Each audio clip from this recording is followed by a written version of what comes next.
इसकी light on कर दो। नहीं इसकी ये थोड़ा ऐसे कर लो ना, तो तिरछा कर लो। दिख रहा है? दिख रहा है। चलो पेन दो।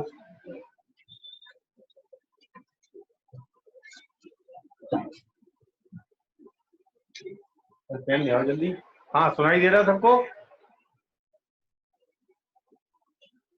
हेलो, हमारे स्पीकर में। Hello, yes sir. Yes sir. चलिए स्टार्ट करते हैं।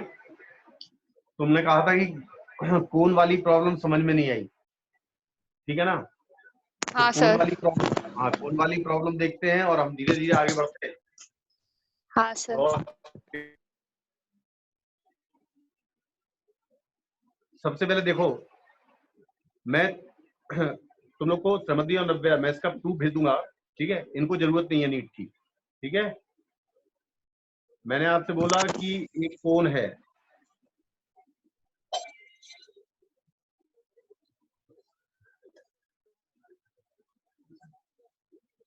इस कोन का सेमी वर्टिकल एंगल थीटा है। ये एक प्लेन एंगल है। क्या है ये? प्लेन एंगल, एक प्लेन में बनाया हुआ। लेकिन आप इसकी पेरीफेरी को अगर यहां से जोड़ेंगे तो हर लाइन थीटा बनाएगी, तो एक कोन टाइप का फिगर बनेगा। इसको कहते हैं सॉलिड एंगल। क्या कहते हैं इसको? सॉलिड एंगल, ठीक है? अब मैं आपसे बोलूं कि यहां पर एक क्यू चार्ज रखा, क्यू चार्ज फिक्स है। क्या है क्यू चार्ज? फिक्स। दिख रहा है ना सबको?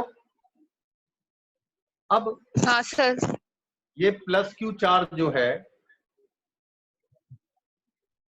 ये चारों तरफ इलेक्ट्रिक फील्ड निकालेगा बाहर, ऐसे चारों तरफ, मतलब 3 डायमेंशन में निकालेगा ऐसे। यानी अगर मैं कहूं आपसे कि ये कंप्लीट अगर डायग्राम देखें आप, तो ये पूरा एक स्फीयर बन गया। क्या बन गया? स्फीयर बन गया। अब ये स्फीयर जो है, स्फीयर का टोटल सॉलिड एंगल होगा 4 पाई। कितना होगा? 4 पाई। अब मैं आपसे बोलूं कि इस 4 पाई पूरे स्फीयर से कितना फ्लक्स है, तो आप बोलोगे Q अपॉन एप्सिलॉन नॉट, कि नहीं है? ये टोटल फ्लक्स है जो ये चार्ज निकाल रहा है। लेकिन कितने सॉलिड एंगल से निकाल रहा है? 4 पाई से। तो पर यूनिट सॉलिड एंगल से कितना निकालेगा? 4 पाई टोटल सॉलिड एंगल होता है। कितना होता है टोटल सॉलिड एंगल? कितना होता है? 4 पाई।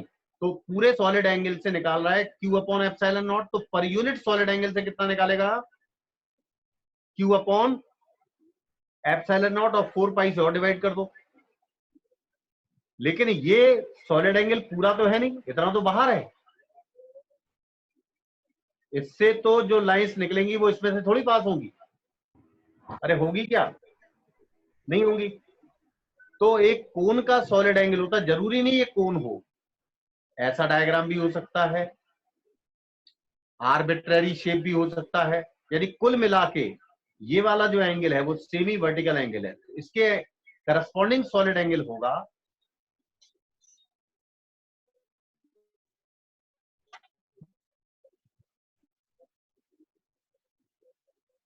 होगा 2 pi into 1 minus cos theta. मैं इसका डेरिवेशन आप लोगों को भेज दूंगा, चिंता मत करो, ठीक है? तो ये सॉलिड एंगल होगा इस कोन के सेमी वर्टिकल एंगल के लिए। पर यूनिट सॉलिड एंगल के लिए कितना है? एक सॉलिड एंगल लिया जाए तो ये है। तो इतने सॉलिड एंगल के लिए कितना है? तो इसमें मल्टीप्लाई कर दो। कितने का? 2 pi into 1 minus cos theta का। ये हमारा वो फ्लक्स होगा जो इस वाले प्लेन सरफेस से पास होगा, इस वाले प्लेन सरफेस से पास होगा ऐसे। ये वो एनर्जी होगी जो इस कोण को क्रॉस नहीं होगी, नहीं होगी। ठीक है ना, आया समझ में? Hello sir. हाँ, अब सुनो, जो मेरा क्वेश्चन था, मैंने ये कहा था भाई ये कोण है और इस कोण को इस तरह रखा हुआ है।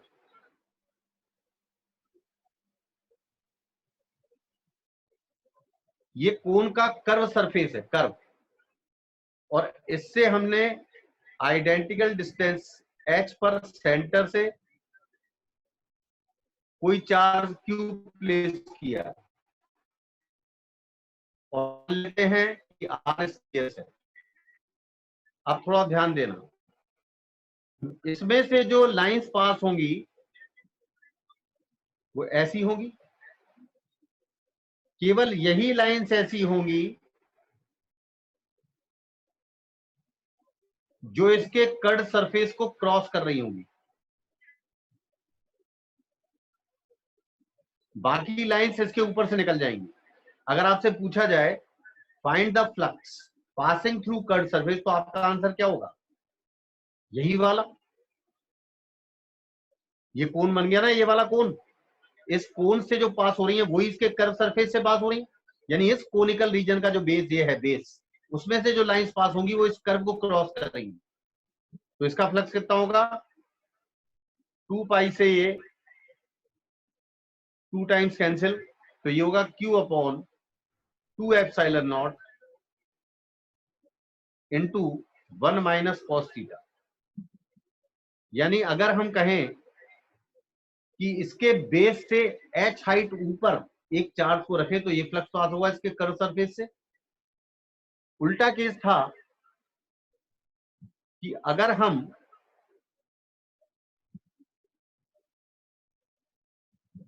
इस कोण के बेस से h हाइट ऊपर फिर चार्ज q को रखा, तो अब वो फ्लक्स पास होगा कर्व सरफेस से, ध्यान रखना ये वाला पास होगा। समझ में आ रहा नहीं आ रहा? अरे आ रहा है कि नहीं आ रहा है? Yes sir, yes sir. अब मुझे ये बताओ कि ये वाला सॉलिड एंगल कितना था? ये वाला, सिर्फ ये वाला सॉलिड एंगल था 2 pi into 1 minus cos theta, था कि नहीं था ये वाला? Yes sir. अब ये रिमेनिंग वाला जो है वो कितना है? पूरा सॉलिड एंगल कितना होता है? 4 पाई। अब कितना हटा दो इसमें से? 2 पाई 2 1 pi minus cos theta. Into 1 minus cos theta हटा दो। नहीं समझे? Yes sir. तो इस सॉलिड एंगल से जो फ्लक्स है वो पास हो रहा है। आप जानते हो कि पर यूनिट सॉलिड एंगल से कितना फ्लक्स होता है? Q upon 4 pi epsilon not. अरे होता कि नहीं होता? Yes sir. अरे होता कि नहीं होता? तो ये Yes, पहले sir. वाले कर्व सरफेस से पास होने वाला फ्लक्स है जब चार्ज को ऊपर रखा, ये दूसरे वाले केस में से पास होने वाला फ्लक्स है। आया समझ में कि नहीं Yes, आया? sir. तो ये Yes, केस sir. समझ गए बिल्कुल? अब तो कोई दिक्कत नहीं है? अब कोई दिक्कत सर, है तो क्या? ये सॉलिड एंगल वाली चीज कब यूज करनी पड़ती है, ये कैसे पता चलता है? नहीं एक्चुअली क्या, क्योंकि आप जानते हो कि ये Q अपॉन 4 पाई एप्सिलॉन, जो Q अपॉन एप्सिलॉन नॉट है वो क्लोज सरफेस के लिए, किसके लिए? हाँ, क्लोज क्लोज सरफेस के सरफेस। लिए। क्लोज सरफेस का मतलब है कि वो सॉलिड एंगल से अटेंड करेगा, प्लेन एंगल नहीं होता वो। Yes sir. हाँ, और ध्यान रखना, तो जब भी आप गॉस लॉ लगाते हैं क्लोज सरफेस के लिए लगाते हैं, तो क्लोज सरफेस में कंसेप्ट किसका आएगा? सॉलिड एंगल का। ठीक है यस ना? सर। हाँ Shivani, yes sir. Hello Shivani, Shivani yes sir. Hello, yes sir. अपनी प्रेजेंस शो करो। हेलो हेलो, रिप्लाई करो, रिप्लाई करो, आवाज नहीं आ रही। हेलो हमें आवाज नहीं आ रही, यस सर। समझ में आया? ठीक है, चलिए यस सर। कुछ चीजें और देखो। हाँ वेरी गुड। अब देखो मैं बहुत इंपॉर्टेंट,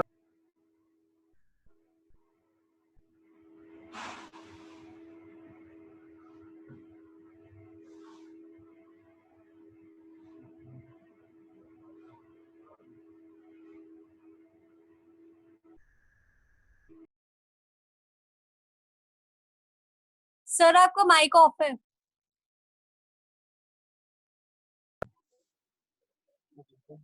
हाँ अब हो गया चालू। वो तो यस करो, दिख रही है कॉपी साफ? कॉपी साफ दिख रही है? कॉपी दिख रही है ना?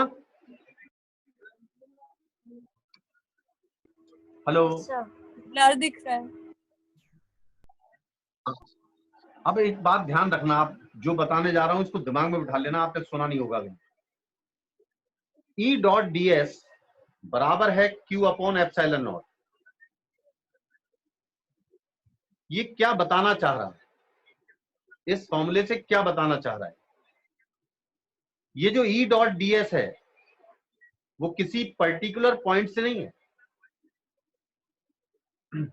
यानी E dot D S is the total electric field. क्या है ये? टोटल इलेक्ट्रिक फील्ड है जो पूरे एरिया से पास हो रही है, किसी पॉइंट की इलेक्ट्रिक फील्ड। यानी ये इलेक्ट्रिक फील्ड टोटल है, मतलब उन सारे चार्जेस की जो अंदर भी हैं और बाहर भी हैं। और ये क्यू अपॉन एप्सिलॉन नॉट ये केवल वो के अंदर है, यानी ये टोटल फ्लक्स है और ये भी फ्लक्स है, लेकिन ये टोटल इलेक्ट्रिक फील्ड है, यानी कितनी लाइंस अंदर जा रही, कितनी लाइंस बाहर जा रही, इन सब का कैलकुलेशन।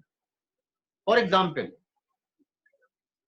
अगर मैं आपसे बोलूं, अभी डाइपोल नहीं पढ़ाया मैंने, हालांकि पढ़ाऊंगा अभी, ये माइनस क्यू, एक जो डीपीपी दिया है उसमें क्वेश्चन है, ये माइनस क्यू और प्लस क्यू एक डाइपोल है। इस डाइपोल के कारण इस पॉइंट पी पर इलेक्ट्रिक फील्ड निकालनी है, वो गॉस लॉ से नहीं निकल सकती, वो गॉस लॉ से नहीं निकल सकती। वो केवल क्या बताएगा, टोटल लाइंस जो इस सरफेस से पास होंगी, समझे, जो टोटल एनर्जी इस सरफेस से पास होगी वो कितनी होगी। तो आप जानते हो इसके अंदर क्यू इनसाइड कितना है, 0। क्या यार,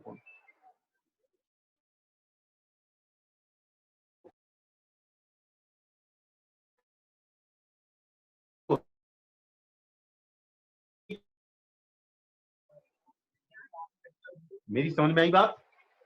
बात समझ में आ रही क्या कह रहा हूं मैं?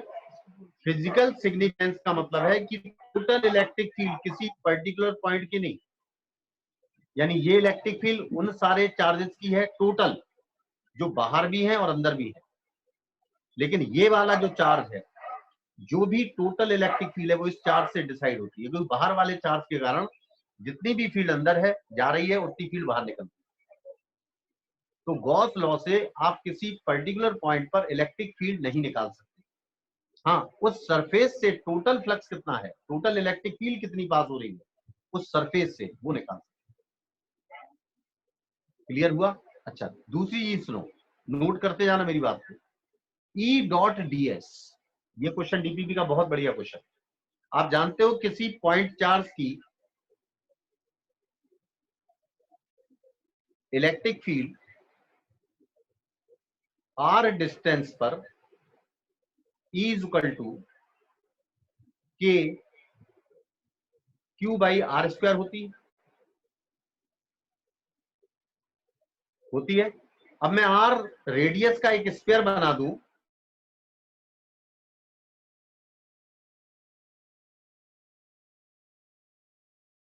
बोलो, क्यू अपॉन एप्सिलॉन नॉट, कि नहीं है? ये कांस्टेंट आया ना? क्यों आया कांस्टेंट? कारण है, आप जानते हो कि जब आप स्क्वायर बनाओगे तो हर पॉइंट पे नॉर्मल, और हर पॉइंट पे इलेक्ट्रिक फील्ड पैरेलल होगी।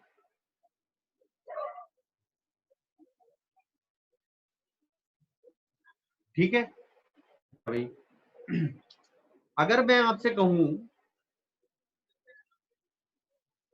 ये फाइव इक्वल टू होता है ई इंटू एरिया, ई कितना है के क्यू बाई आर स्क्वायर, और एरिया कितना है बोलो 4 पाई आर स्क्वायर। और जब आपने के की वैल्यू 1/4 पाई एप्सिलॉन नॉट रखी तो आंसर आया क्यू अपॉन एप्सिलॉन नॉट। आया ये कांस्टेंट आया।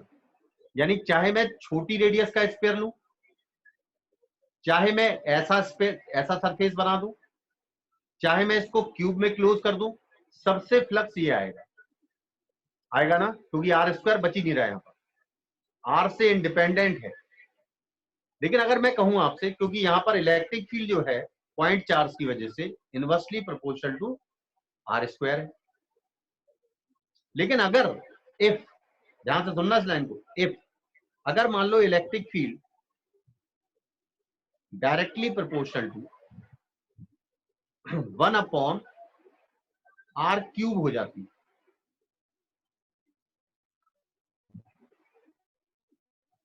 क्या हो जाती 1/r³। अब आंसर क्या आता, आपका फाई आता, आर स्क्वायर से आर स्क्वायर कैंसिल होने के बाद भी आर बचता, यानी q upon epsilon naught r. अरे बचता कि नहीं, यानी यहां पर फाई जो होता इनवर्सली प्रोपोर्शनल टू आर हो जाता।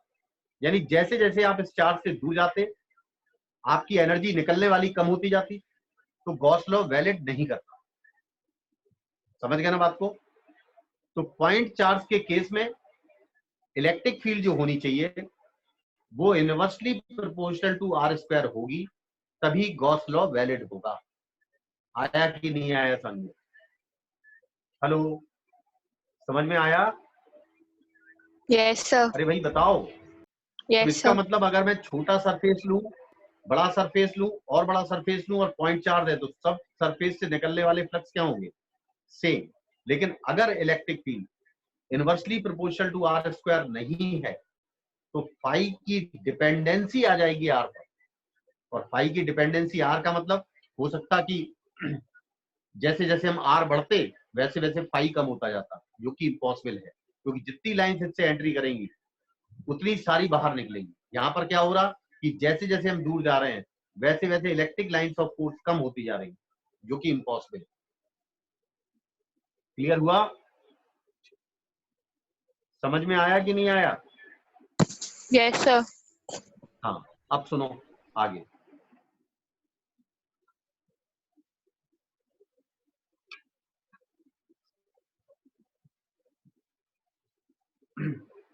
Gauss law in gravitation. अगर हम गॉस लॉ की एप्लीकेशन ग्रेविटेशन से लाएं तो क्या होगा? कौन है? हम यहां पर क्या करते हैं कि इलेक्ट्रिक फील्ड को रिप्लेस कराते हैं ग्रेविटी से। किससे? ग्रेविटी से। समझ गए बात को? मैं क्या बता रहा हूं, गॉस लॉ इन ग्रेविटेशन। ठीक है, एक सवाल डीपीपी में दिया है, मैं सारे डिस्कस करूंगा, आप अपने नोट करना। तो इलेक्ट्रिक फील्ड इलेक्ट्रोस्टैटिक्स में ई लेना पड़ता है, लेकिन ग्रेविटेशनल फील्ड में जी लेना पड़ता है। अब मैं आपसे कहूं कि भाई टोटल मास m है और जैसे मैं चार्ज को बीच में फिक्स करता हूं ना, यहां पर मैंने मास को फिक्स कर दिया, मान लो अर्थ। ठीक है, अब यहां पर आप जानते हो ई डॉट डी एस लेना है, क्लोज सरफेस है ये, तो मैंने एक छोटा सा एलिमेंट ले लिया और इस एलिमेंट का एरिया ds ले लिया और इसका डायरेक्शन नॉर्मल जो होगा उसके अलोंग होगा, जबकि ग्रेविटी जो होगी टुवर्ड्स द सेंटर होगी। अब आप गौर से देखिए, एक चीज और ध्यान रखो आप स्मॉल जी, अगर आपने फॉर्मूला पढ़ा है ग्रेविटेशन का, हालांकि इलेक्ट्रोस्टैटिक खत्म करने के बाद बताऊंगा मैं, gm/r² होता है। यह है relation between small g and capital G. दूसरी बात है कि अगर मैं छोटा सा फ्लक्स देखूं, ग्रेविटेशनल फ्लक्स d5, तो मैं क्या लिखूंगा? E.ds होता है ना, यहां लिखेंगे G.ds।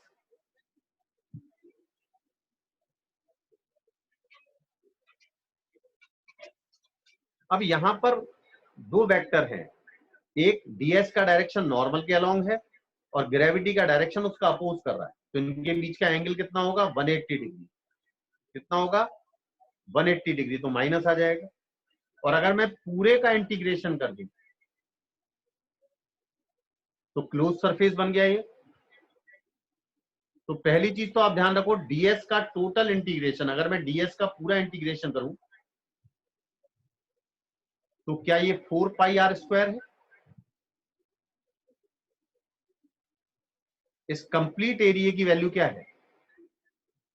4πr²। दूसरी बात, इन दोनों के बीच में जो एंगल है क्या 180 डिग्री है? और जब 180 डिग्री है तो कॉस का यूज होगा, डॉट प्रोडक्ट है तो कॉस 180 -1 हो जाएगा। और जी की वैल्यू क्या रखेंगे आप? gm/r²। तो रखते हैं वैल्यू, माइनस आया क्योंकि कॉस 180 है। स्मॉल जी की वैल्यू है gm/r²। जो भी मास यहां पर है, जो भी ट्रैप है इसके अंदर, वो लिखना पड़ेगा, मैंने गलती से कैपिटल M लिख दिया। और ds का कंप्लीट इंटीग्रेशन है, क्योंकि स्मॉल जी की वैल्यू तो हर जगह कांस्टेंट है, क्योंकि बराबर सारी डिस्टेंस है r, इनटू ds का इंटीग्रेशन 4πr² कर दिया।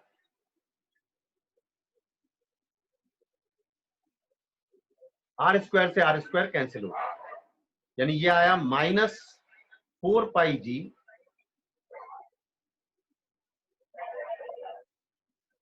और g है यूनिवर्सल ग्रेविटेशन कांस्टेंट, इसकी वैल्यू होती है 6.67 इंटू 10⁻11 न्यूटन मीटर स्क्वायर पर kg स्क्वायर इंटू मास। अब आप गौर से देखिए, अगर इसकी इक्विवेलेंसी हम देखेंगे तो हमारे गॉस लॉ से ये Q/ε0 होता है टोटल फ्लक्स। इसका मतलब Q को रिप्लेस कराया मैंने मास से, क्योंकि ये Q ट्रैप है, ये मास एनक्लोज है, जबकि ε0 को रिप्लेस कराया गया है 1/4πg से, 1/4πg से, और वो भी माइनस लेके। नहीं आया समझ में? हेलो हेलो हेलो, आ गया सर। बहुत मस्त कंसेप्ट है। आईआईटी में इस तरह की प्रॉब्लम अगर पूछे तो आप कर सकते हैं। तो टोटल ग्रेविटेशनल फ्लक्स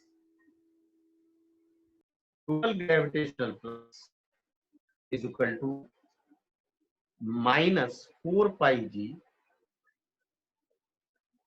माइनस समझ गए क्यों? क्योंकि ग्रेविटेशन का डायरेक्शन हमेशा मास की तरफ होगा और एरिया का डायरेक्शन उसका अपोज करेगा। -4πg into mass enclosed, mass enclosed. This is a बेहतरीन रिजल्ट ऑफ 5 फॉर ग्रेविटेशन। समझ में आया? क्लियर हुआ कि नहीं हुआ? हेलो, समझ में आ गया? Yes sir. हाँ, तो अब इसको आप निकाल सकते हैं। तो एक हेडिंग डाल दीजिएगा, application of Gauss law in gravitation. Note कर लिया आपने?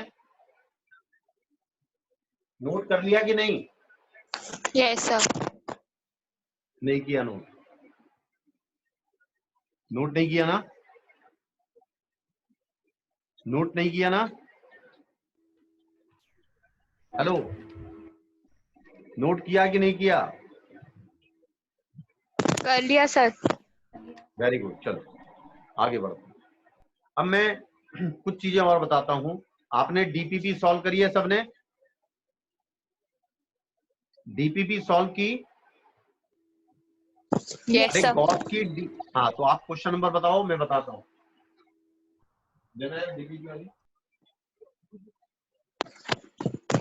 सर क्वेश्चन, हाँ बोलो।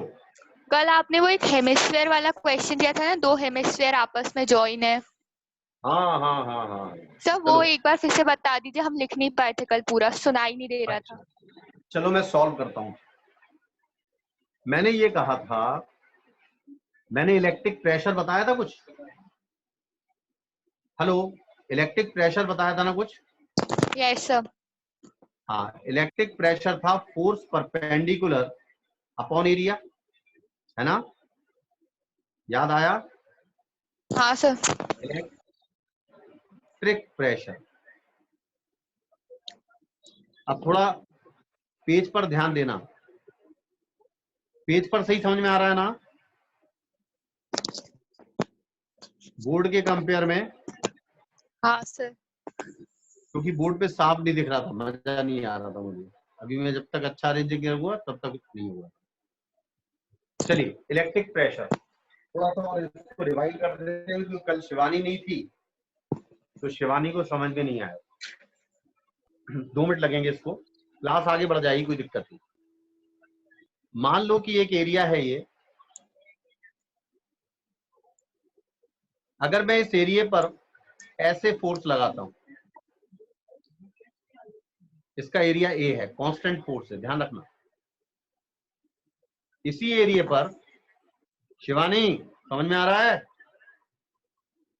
Hello Yes, sir.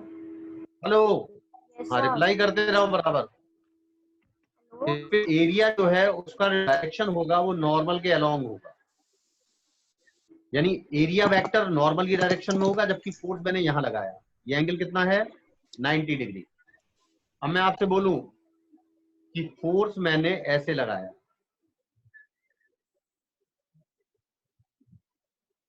और इस पे डाला गया नॉर्मल ऐसे है,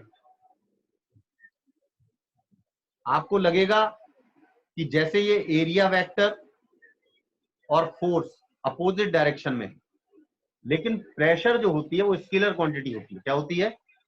स्केलर क्वांटिटी। जब प्रेशर स्केलर क्वांटिटी होती है तो हमें डायरेक्शन का मॉड लेना है। क्या लेना है? डायरेक्शन का मॉड। समझ गए ना बात को? और अगर तीसरे केस में मैंने कहा कि भाई फिर वो ये एरिया है, लेकिन अब फोर्स का डायरेक्शन कुछ ऐसा है, यानी ध्यान रखो, नॉर्मल को हमें पलटना होगा, क्योंकि पॉजिटिव ही लाना चाहिए हमें। क्या लाना चाहिए? पॉजिटिव, यानी एन का डायरेक्शन आपको नीचे करना। फोर्स के, जो फोर्स की लाइन है वो जो परपेंडिकुलर है एरिया पर, वो लेनी। अब मान लीजिए नॉर्मल इसका यहां है, आप इस नॉर्मल को अपने फोर्स के हिसाब से डिसाइड करेंगे। अगर मैं नीचे से फोर्स ऊपर लगाता तो नॉर्मल भी ऊपर हो जाता, ध्यान रखना है इस बात। तो ये नॉर्मल हो गया मेरा, और ये एंगल थीटा है। अब इस एफ का जो कंपोनेंट है इस डायरेक्शन में, वो एफ कॉस थीटा है, और ये वाला जो कंपोनेंट है ये एफ साइन थीटा है। ध्यान रखना, प्रेशर का मतलब जो प्रेस करे, ये वाला फोर्स क्या कर रहा है? इसको खिसका रहा है, प्रेस नहीं कर रहा है। ये वाला फोर्स इसको प्रेस कर रहा है। एफ साइन थीटा इसको आगे खिसका रहा है, लेकिन एफ कॉस थीटा इसको प्रेस कर रहा है। यानी हमें किस फोर्स से मतलब है? जो एरिया पर परपेंडिकुलर हो। तो प्रेशर होता है एफ परपेंडिकुलर, यानी थ्रस्ट फोर्स, इसको थ्रस्ट कहते हैं, जो एरिया पर परपेंडिकुलर होता है, और डिवाइड बाई ये एरिया।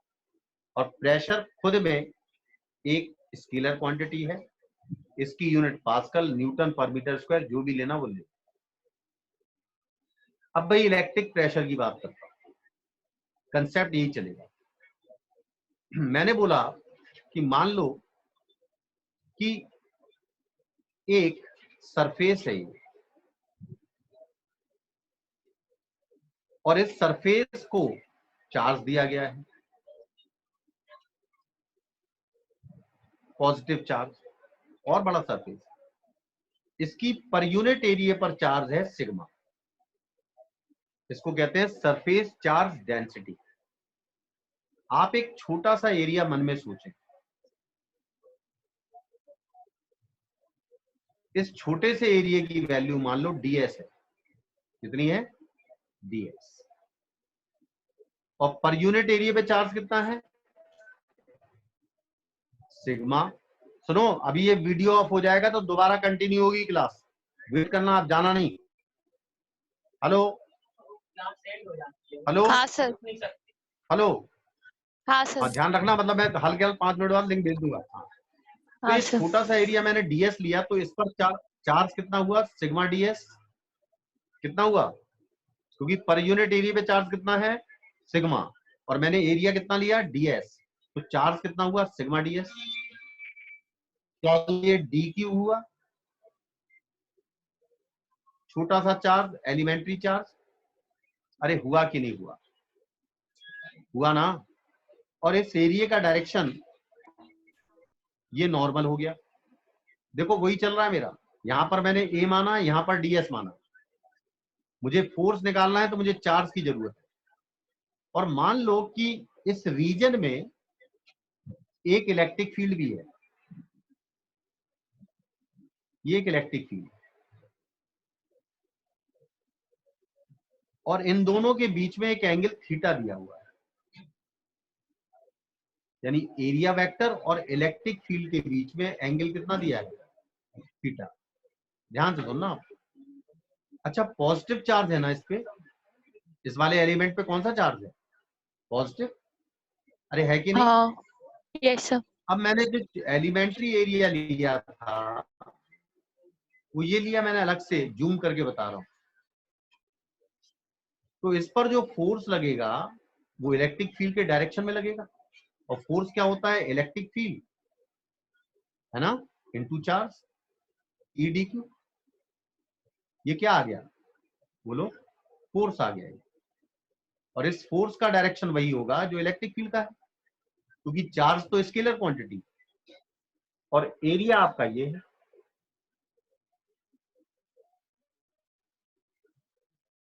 एन कैप के डायरेक्शन में, और ये एंगल आपका थीटा है।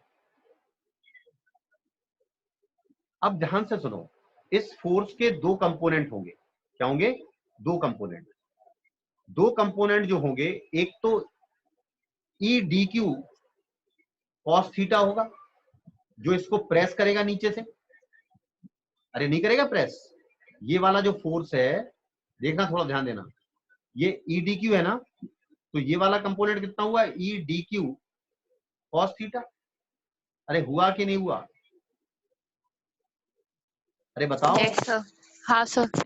ई डी क्यू कॉस थीटा इस एलिमेंट को प्रेस कर रहा है, जबकि E D Q sine theta वो इस एरिया एलिमेंट के पैरेलल है। ये इसको स्लाइड करा रहा है, जैसे यहां केस है, जैसे यहां केस है, एफ साइन थीटा इस वाले एरिया को स्लाइड करा रहा है। इसी तरह ई, जैसे एफ कॉस थीटा इसको प्रेस कर रहा है, और ई डी क्यू साइन थीटा क्या करेगा? इसको स्लाइड कराएगा। क्यों भाई? नहीं कराएगा? ई डी क्यू साइन थीटा ये कोई भी प्रेशर क्रिएट नहीं करेगा। प्रेशर कौन करेगा? बोलो। ई D Q cos theta. Cos theta. हाँ, तो अब बोलिए, डी क्यू की वैल्यू मैं निकाल चुका हूं। अब प्रेशर क्या होता है? ये फोर्स परपेंडिकुलर आ चुका है, कितना आएगा? ई डी क्यू कॉस थीटा और डिवाइड बाई ds। क्यों भाई? एरिया, और एरिया माना क्या है आपने? ds। आ रहा है ना समझ में? हेलो, आ रहा है समझ में? हाँ सर। हाँ सर। अब डी क्यू की वैल्यू कितनी है? Sigma ds। और जब सिग्मा ds रखा जाएगा तो ds से ds कैंसिल हो जाएगा, तो कितना आएगा भाई? ई सिग्मा कॉस थीटा। ये आएगा कि नहीं आएगा? ये प्रेशर आएगा उस एलिमेंट पर समझ में आया? और थीटा जो है उस पॉइंट पे डाले गए नॉर्मल और इलेक्ट्रिक फील्ड के बीच में एंगल। इस चीज को लिख देना, where cos theta, where theta is angle between the normal and electric field at that point। इस बेसिक कंसेप्ट का हम यूज करेंगे। क्लियर हुआ? हेलो, ये क्लियर हुआ कि नहीं हुआ? हाँ सर। अरे रिप्लाई भी कर दिया करो, मैं तो बहुत देर बोलता हूँ तो रिप्लाई में 1 मिनट लगता है, 1 सेकंड। सब लोग को आया समझ में? ये आया? Yes sir. Yes sir. पलट दें, नोट कर लिया? हाँ चलो ठीक है, आगे बढ़ो। अब मैंने उसी क्वेश्चन पे आता हूँ मैं, लेकिन उसके बारे में और डिटेल देनी है मुझे।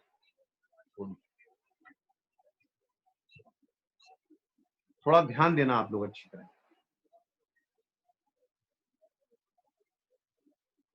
मैंने आपको बताया था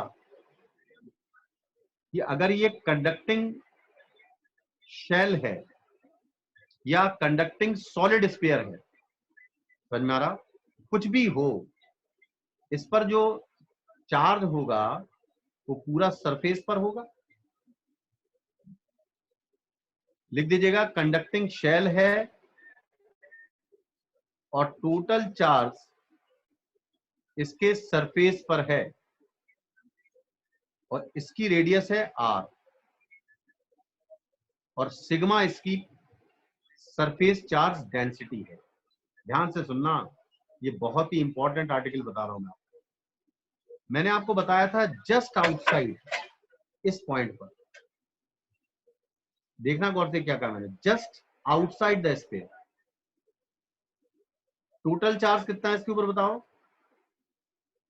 अगर मैं बाहर कोई पॉइंट लेता हूं तो टोटल चार्ज सेंटर पे होगा।